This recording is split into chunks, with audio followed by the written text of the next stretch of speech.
तिच्या हातावरची मेहंदी अजूनही ठळक होती. ती मेहंदी अजूनही फिकी पडलेली नव्हती.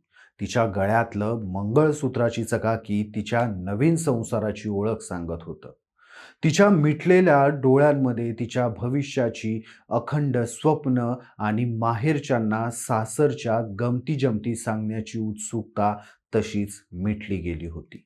तिला खरं तर आपल्या माहेरच्या लोकांना, सासरच्या लोकांच्या आवडी ती सासरच्या लोकांच्या गमती-जमती सांगायच्या होत्या, पण नियतीला हे मान्य नव्हतं. नियतीला काही वेगळंच मंजूर होतं. एका अपघाताचं निमित्त झालं आणि तिचे मेहंदी रेखाटलेले ते हात निश्चलपणे रस्त्यावर शांत पडले.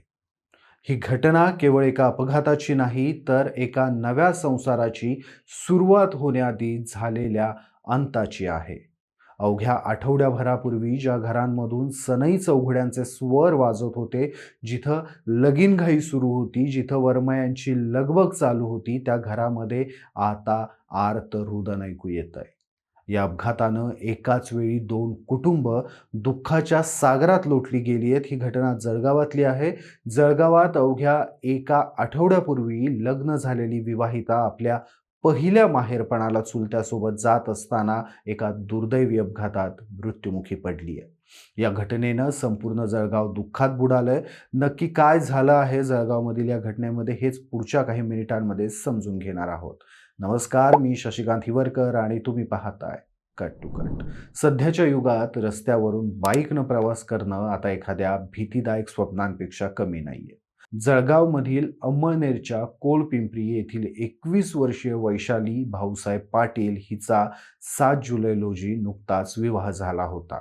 तिचा विवाह जळगावमधीलच देवरामनगर येथे असणाऱ्या पोलीस कर्मचारी विजय काशीनाथ पाटील यांच्यासोबत झाला होता. या विवाहाच्या वेळी वैशालीच्या माहेरचे आपल्या पोरीला सरकारी सेवेतला नोकर नवरा म्हणून मिळाला म्हणून खुश होते. त्यांनी मोठ्या थाटामाटात वैशालीचं लग्न विजय यांच्यासोबत लावून दिलेलं. लग्न झाल्यानंतर प्रथेप्रमाणे वैशाली आणि विजय हे दोघंही आपल्या नातलगांसोबत देवदर्शनाला गेलेले.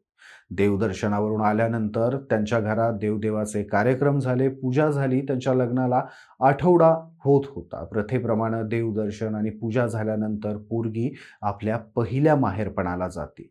वैशाली देखील आपल्या पहिल्या माहेरपणाला जाणार होती, पण काही दिवसातच अमावस्या येत होती. म्हणून अमावस्या येण्या अगोदर वैशालीनं आपल्या माहेरी जाऊन यावं असं मत तिच्या सासरच्या लोकांचं होतं. यासाठीच तिचे काका प्रवीण पाटील हे वैशालीला न्यायला आपल्या बाईकवरून जळगावात आले होते.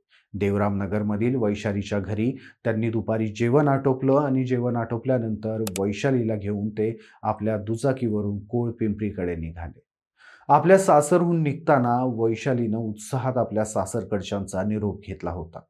खरं तर वैशालीच्या डोळ्यात त्यावेळी नव्याची नवलाई दाटलेली होती. तिच्या सासरकडच्या लोकांशी तिची आत्ता कुठे नीटनेटकी ओळख पाळख व्हायला लागलेली. त्यामुळे वैशालीसाठी ही गोष्ट अपूर्वायची होती.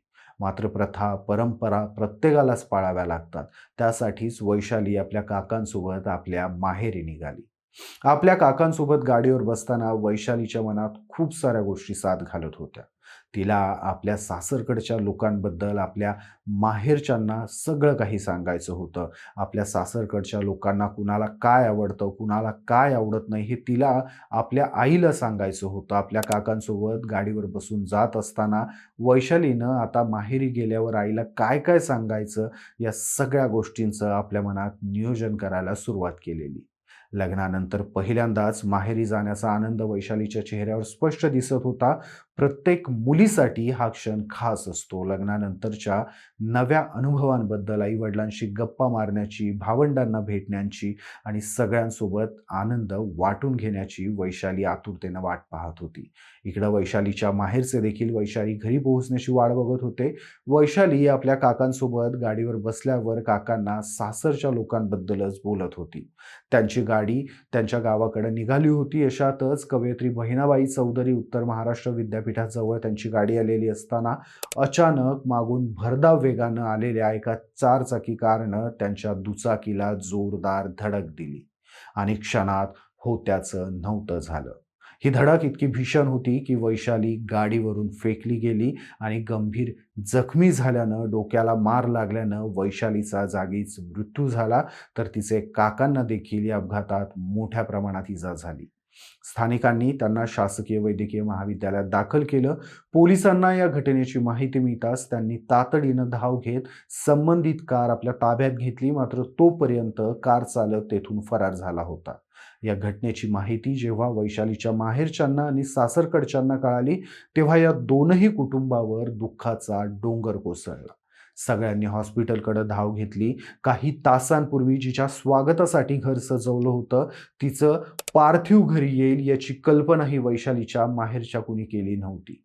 तिच्या घरच्यांचा आक्रोश, तिच्या पतीचं दुःख, त्यांच्या नातेवाईकांच्या डोळ्यातील अश्रू पाहून तिथं उपस्थित असणाऱ्या प्रत्येक जळगावकराचं मन हेलावून गेलं होतं. वैशाली यांच्या मृत्यूमुळे संपूर्ण जळगावात हळहळ व्यक्त केली जाते. काही क्षणांपूर्वी ज्या घरात आनंदाचे क्षण साजरे केले जात होते, त्या दोनही कुटुंबावर वैशालीच्या अपघाती मृत्यूनं आता दुःखाचा डोंगर कोसळलाय. अवघ्या काही दिवसांपूर्वी ज्या घरात सनई चौघड्यांचा आवाज घुमत होता, त्याच घरात आता रडण्याचा आवाज येतोय. वैशालीच्या माहेरचे वैशालीला परत ये म्हणून टाहो फोडतायत. जळगावकरांनी या अपघाताबद्दल तीव्र दुःख व्यक्त केलंय. अनेकांनी आपल्या सोशल मीडिया अकाउंटवरून वैशालीला श्रद्धांजली वाहत तिच्या कुटुंबियांना धीर देण्याचा, त्यांची सांत्वना करण्याचा प्रयत्न केलाय. मात्र अशा दुर्दैवी क्षणी खूपदा शब्दही अपुरे पडतात. कारण एका तरुणीची स्वप्न, तिच्या आयुष्यातल्या अपेक्षा, आकांक्षा, तिच्या नव्या संसाराची उमेद, सगळं काही एका धडकेनं, एका कारच्या धडकेनं अवघ्या क्षणात नष्ट झालं. यावेळी काही प्रश्न पडतात. जर त्या कार चालकानं नियंत्रित वेगात कार चालवली असती, घाई केली नसती, तर आज वैशाली जिवंत असली असती. या प्रकरणी आता जळगाव पोलिसांनी अपघाताची नोंद करून पुढील तपास सुरू केला. अपघात नेमका कशामुळे झाला याचा शोध घेतला जातोय. यासाठी प्रत्यक्षदर्शींच्या जबान्या देखील घेतल्या जात आहेत. वैशाली पाटील यांच्या अपघाती निधनामुळे फक्त एक व्यक्ती अपघातात गेलेली नाही, तर दोन कुटुंबांची स्वप्न तुटली आहेत. एका पतीची जीवनसाथी हिरावली गेली आहे.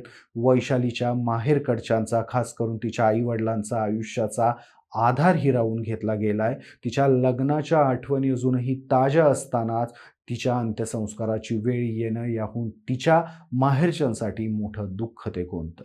ज्या घरात वैशाली माहेरपणाला येणार होती म्हणून सगळेजण दारात तिच्या स्वागतासाठी उत्सुक होते, त्या दारात, त्या घरात आणि त्या उंबऱ्यात आता वैशाली पुन्हा कधीच येणार नाहीये. तूर्तास इथेच थांबूयात. मात्र या दुर्दैवी घटनेवरून वाहन चालवताना काय काळजी घ्यायला हवी, तुमची मतं मला कमेंट्समध्ये आवर्जून सांगा. आणि अशाच घडामोडी जाणून घेण्यासाठी कट टू कटला सबस्क्राईब करा. धन्यवाद.